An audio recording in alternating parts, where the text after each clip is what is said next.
A captivating mystery, hidden in the heart of Jerusalem, may well be the key to an age-old prophecy that is about to be fulfilled.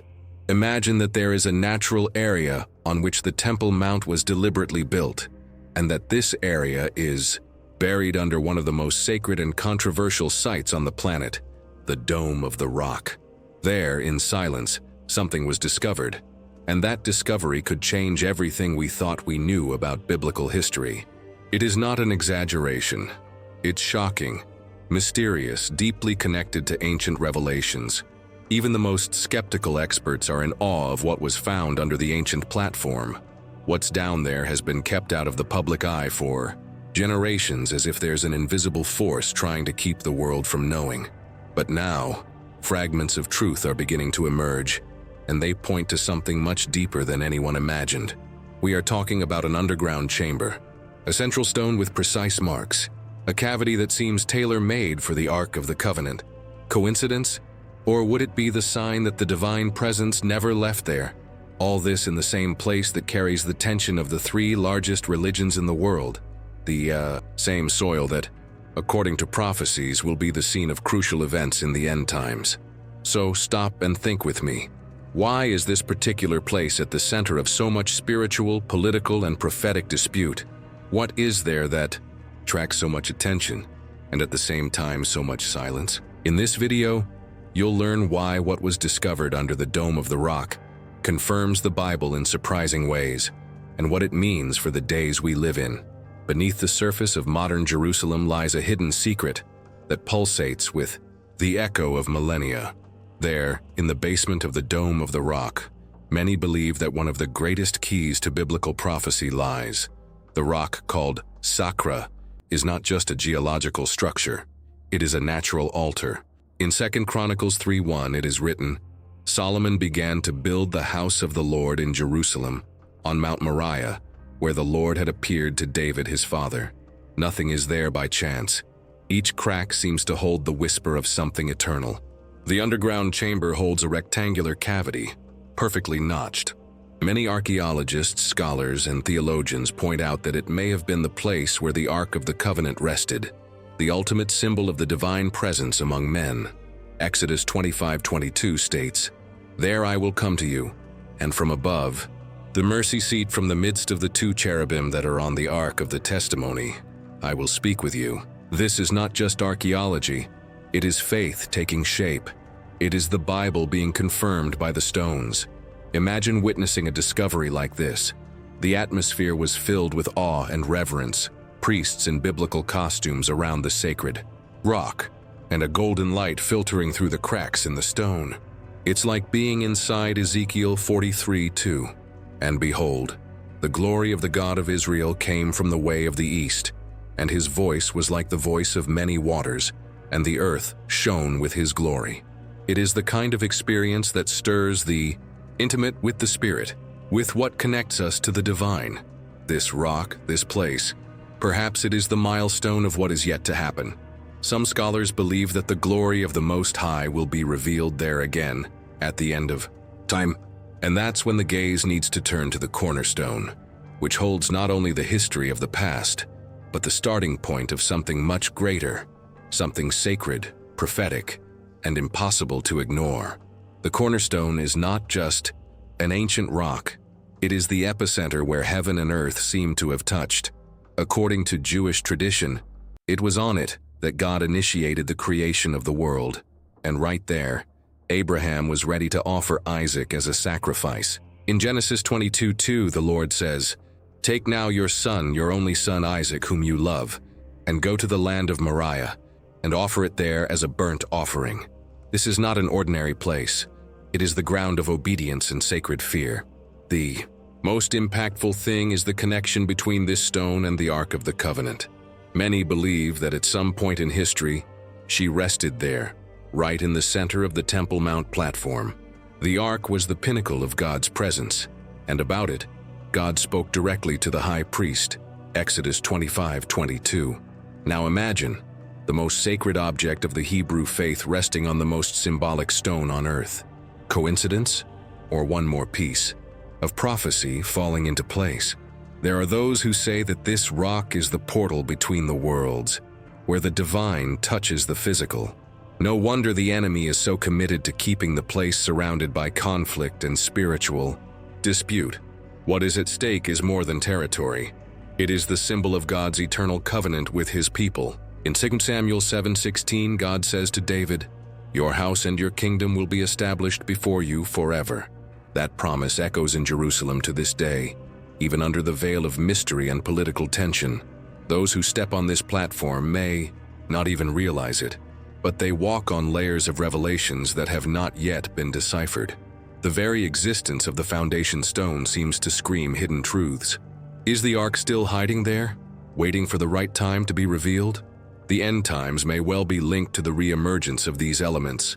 And speaking of revelations, the next episode of the story takes place on top of Mount Moriah, where Abraham erected the altar of the impossible. Few moments in history carry as much intensity as the one in which Abraham, with trembling hands and conflicted heart, raised the knife over his own son. In Genesis 22:10-12 we read, "And Abraham stretched forth his hand, and took the knife, to slay his son. But the angel of the Lord cried out from heaven, 'Do not stretch out your hand on the young man.'" Mount Moriah, now associated with the Temple Mount, is not just geography. It is a field where the sacred and the human intersected. The test of faith was so extreme that many consider it a watershed in humanity's walk with God. The scene is hard to imagine. The altar of stones, the wood, the silence broken only by the heavy breathing of a father about to obey without hesitation. But there in that instant God revealed his disposition. He did not demand Isaac's sacrifice, but he showed that his plan carried prophecy, mercy, and promise. A substitute was provided, the ram caught among the bushes. This episode echoes to this day because it teaches us something that goes far beyond obedience. It reveals that many times what we think God is taking away is actually what he wants to transform. What's more, Mount Moriah is also cited as the place where Solomon would later build the temple. 2 Chronicles 3:1. That is, the place of sacrifice became the abode of the divine presence. Coincidence? Or yet another hidden secret revealing that everything is connected? And when we talk about connection, think about the current scenario. The Temple Mount today is a symbol of spiritual and political tension. But on that same ground where an angel held a father's arm, a new story would unfold centuries later. The story of a majestic temple, gleaming gold, and a sacred ark being led to the Holy of Holies. And that's exactly where we're going to lay our eyes now. Imagine a building so beautiful, so majestic, that the eyes could hardly bear its brightness. It was gold on all sides, towering columns, and a silence of reverence that hung over every stone. The first temple, built by Solomon, was the materialization of the covenant between God and his people. In 1 Kings 8:10-11 it is written, "And it came to pass as the priests came out of the sanctuary, that a cloud filled the house of the Lord, and the priests could not remain there because of the cloud, for the glory of the Lord has filled the house of the Lord." It was the divine presence in its most palpable form. The Ark of the Covenant was carried with great solemnity to the Holy of Holies. It was not just about transporting an object. It was the return of the sacred presence to the place prepared with so much care and obedience. All the people of Israel watched in silence from afar as the priests followed with their faces to the ground. At Deuteronomy 31:26 we see the seriousness involved. "Take this book of the law and place it beside the Ark of the Covenant of the Lord your God, that it may be there as a witness against you." It was the fusion of the sacred with the visible. Solomon's temple was not just a building. It was the confirmation of a prophecy, the fulfillment of a promise made to David. God said to Solomon in 1 Kings 9:3, "I have heard your prayer and the supplication you made before me. I have sanctified this house which you have built, to put my name there forever." Imagine this, the Creator declaring that his name and glory would dwell there eternally. It is as if each block of stone is sealed with the weight of something eternal. And yet with all this glory, with all this revelation, we know that the temple was going to be destroyed. A shadow hangs over this story, a tension that has never left Jerusalem and the Temple Mount since, because where there is light, there is also struggle. And this struggle takes on even more intense contours when the three great religions of the world turn to the same sacred ground. It is impossible to set foot in Jerusalem and not feel the weight of centuries of conflict, faith, and prophecy condensed into every stone. The Temple Mount, now disputed by Jews, Christians, and Muslims, is more than a tourist spot. It is a spiritual battlefield where every prayer carries echoes of wars and hopes. In Zechariah 12:3, the Bible warned, "In that day I will make Jerusalem a heavy stone for all peoples." And isn't it fulfilled? It is there, between the sacred and the geopolitical, that history seems to hold its breath. On one side, the Western Wall, where Jews pray with ancestral fervor, pleading for the return of divine glory and the rebuilding of the temple. On the other, the Al-Aqsa Mosque, with its minarets echoing calls to prayer, and between both, the Dome of the Rock covering the cornerstone, where many believe the Ark of the Covenant was. Luke 21:24 already anticipated, Jerusalem will be trampled on by the Gentiles until the times of the Gentiles are fulfilled. Each step there fulfills a verse. The tension, however, is not limited to foreign policy. There is something denser in the air, a kind of invisible struggle for spirit mastery. The Bible describes this kind of battle in Ephesians 6:12. "For we do not wrestle against flesh and blood, but against the rulers of this dark world, against the spiritual forces of evil." That's exactly what Paul states there. The hidden secret is not only under the stones, it is also in the human heart that disputes the sacred as if it were possession. And perhaps precisely because of this, the Temple Mount remains untouched. It's not just a matter of excavation, it's a matter of time, because some things only reveal themselves at the right time. What if what is down there is part of the great revelation of the end times? If the next prophecy about to be fulfilled, Elise right under our feet. After all this, the question remains, what if it is true? What if what was discovered under the Dome of the Rock is indeed the physical proof of what so many have called a legend? You are facing something that is not just archaeology.